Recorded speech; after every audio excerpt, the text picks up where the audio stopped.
Jeudi, journée mondiale sans téléphone. Si vous êtes comme moi, accro à vos portables, comment s'en faire pour répondre à cette question? Rabia Salah, bonjour, merci d'être avec nous. Vous êtes neuropsychologue. Donc ma première question, c'est comment, pourquoi nous sommes devenus accros au téléphone? Bonjour. Avant tout, je veux dire que c'est un sujet qui touche, je pense, tout le monde. On est tous concernés. Il n'y a pas un qui n'est pas concerné. Je pense des enfants, des adultes, des jeunes adultes, des adolescents, même des personnes âgées maintenant.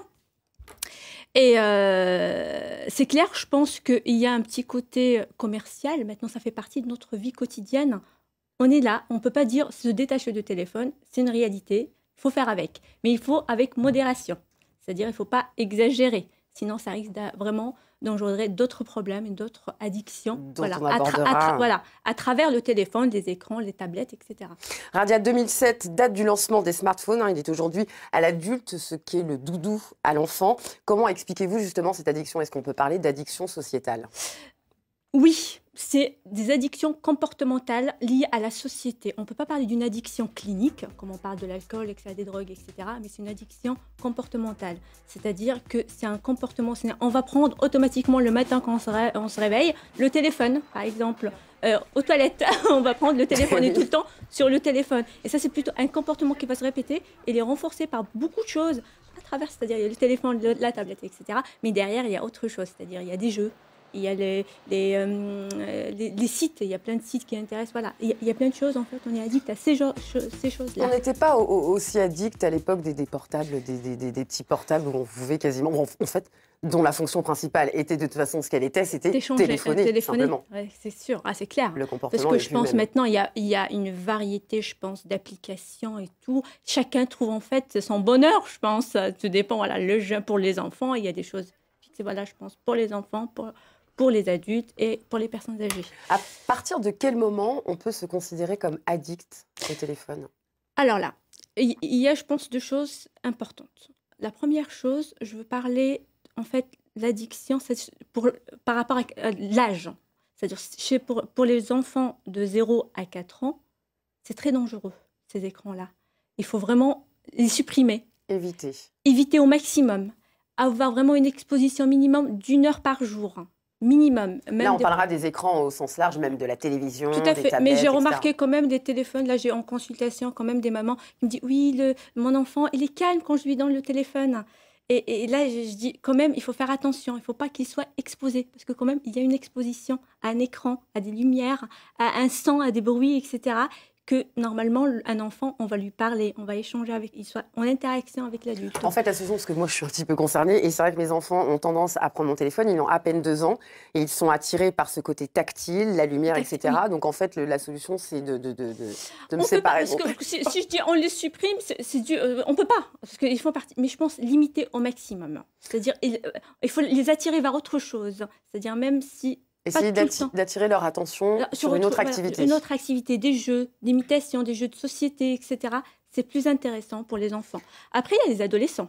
Oui, voilà. Ça peut être aussi juste... Très problématique. Parce que beaucoup à la maison qui nous regardent doivent se dire « Oui, donnez-nous la solution, mon ado est accro à son portable ». Pour l'adolescence, en fait, l'adolescence d'une manière générale, on peut avoir des centres d'intérêt, une période, après ça passe.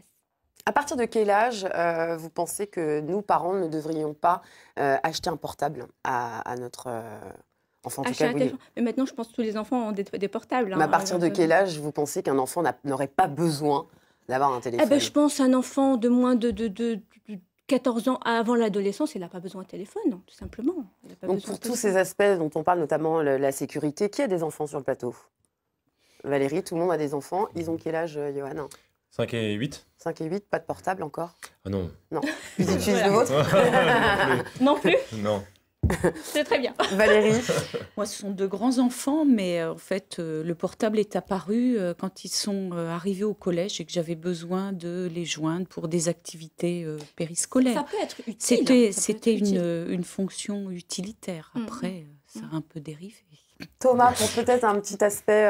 Les miens, ils sont adultes, hein, donc oui. Je ne réponds plus d'eux, effectivement. Pour l'aspect consommation, vous avez vu une évolution de la consommation? Ce qui est impressionnant, c'est que ça va très très vite. Hein, c'est ça, on n'a même pas le temps de comprendre les phénomènes.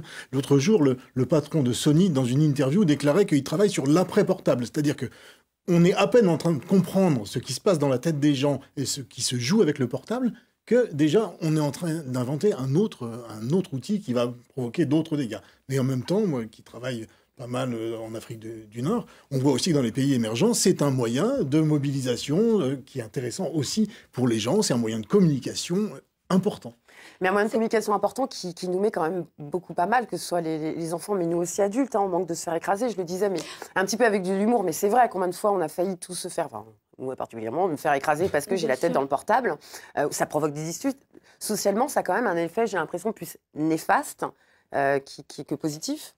Ce que vous dites, c'est très intéressant par rapport à des études. On n'a pas encore le temps de comprendre qu'est-ce qui se passe en fait pour nous par rapport à cette addiction. On est tout le temps sur les téléphones parce qu'il n'y a pas de recherche scientifique vraiment. On ne peut pas établir les effets. Quels seraient les effets nocifs au niveau de la santé? C'est clair, pas encore, parce qu'on n'a pas vraiment des recherches scientifiques solides. On sait qu'il y a un lien. C'est-à-dire par rapport à des troubles, etc. L'utilisation des écrans, ça peut être un lien avec la dépression, pour les tout petits, les troubles autistiques, etc. Mais on n'a pas encore des études scientifiques. Il y a une histoire d'onde également. Hein, on dit éteignez vraiment les portables, ne pas le garder à côté lorsqu'on se couche. Comme pour les enfants. Oui, pardon. Il y a les lumières bleues pour les enfants qui sont très importantes puisqu'ils ont l'œil qui n'est pas encore totalement formé. Et donc ça peut être nocif aussi pour eux.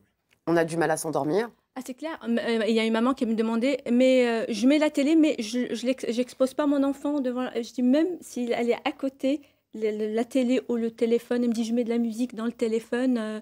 Non, il vaut mieux que lui chanter des comptines que mettre le téléphone. Si on chante faux, on fait comment, Radia? C'est pas grave. C'est pas grave. Mais le plus important, en fait, il y a un signe qui est important. C'est-à-dire, maintenant, le téléphone, il est utile. Il peut être utile. Il fait partie de notre vie, de notre société actuelle. Le plus important, ne pas se replier, c'est-à-dire sur soi-même. C'est ça le signe, en fait, surtout pour les adolescents, pour les jeunes. Et ne pas avoir que ce centre d'intérêt. C'est-à-dire on est tout le temps sur le téléphone, il n'y a pas d'activité, il n'y a pas d'autre chose. Donc pour vous, la solution pour se défaire de cette addiction, c'est tout simplement, chose facile plus à dire qu'à faire, mais c'est d'essayer autant que faire se peut de se pencher sur d'autres activités, mais nous-mêmes adultes. Ce qui permettrait de toute façon forcément... Je pense il faut changer les habitudes de la famille. Oui, voilà, c'est ça. Tout à fait. Parce qu'en fait, j'ai l'impression que c'est les enfants, mais même les parents qui sont tout le temps sur leur téléphone. Mais c'est ça, en fait. C'est pour ça que les enfants s'y intéressent, je pense. Voilà, et je pense pour aussi les parents, ils travaillent extérieur, ils rentrent, ils sont fatigués. Après, les enfants, ils sont sur les tablettes, les téléphones, etc. On est tranquille. Hein. Mais je pense que c'est les habitudes de la famille qu'il faut changer. Vraiment, il faut faire plus de choses ensemble. Diminuer, pas supprimer, on ne peut pas. Quel conseil donnez-vous, par exemple, à cette maman qui vient vous solliciter et qui vous dit, voilà, je mets l'écran...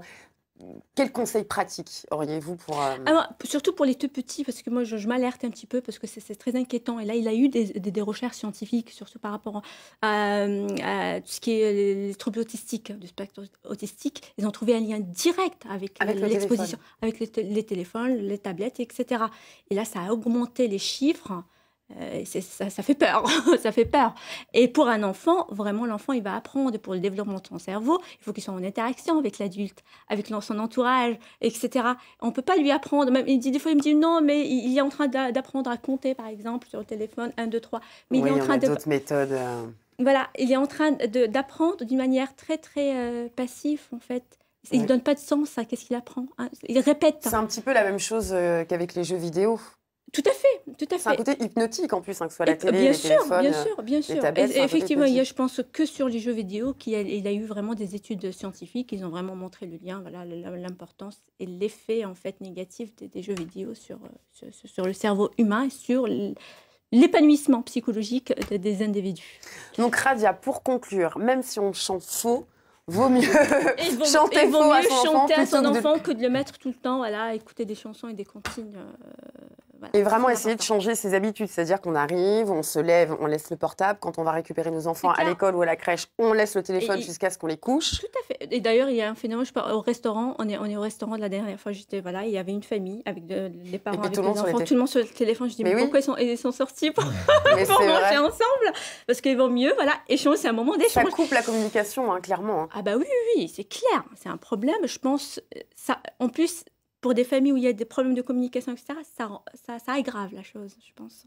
Je pense qu'il faut vraiment communiquer, avoir du temps, même diminuer, c'est-à-dire au moment de repas, des moments d'échange, garder vraiment des moments d'échange avec la famille. Aujourd'hui, et ce jusqu'à mercredi, c'est la journée, les journées mondiales sans téléphone. Voilà, on en profite, je le jette. Non, je rigole. On en profite pour essayer de casser ces mauvaises habitudes que nous avons. Radia Salah, merci beaucoup pour ces précisions. On essaie de se défaire de son téléphone et on essaie de reprendre un petit peu de communication dans la famille, avec nos enfants et puis même avec nous-mêmes. Je pense que c'est vrai que poser son portable, ça fait du bien à tout le monde.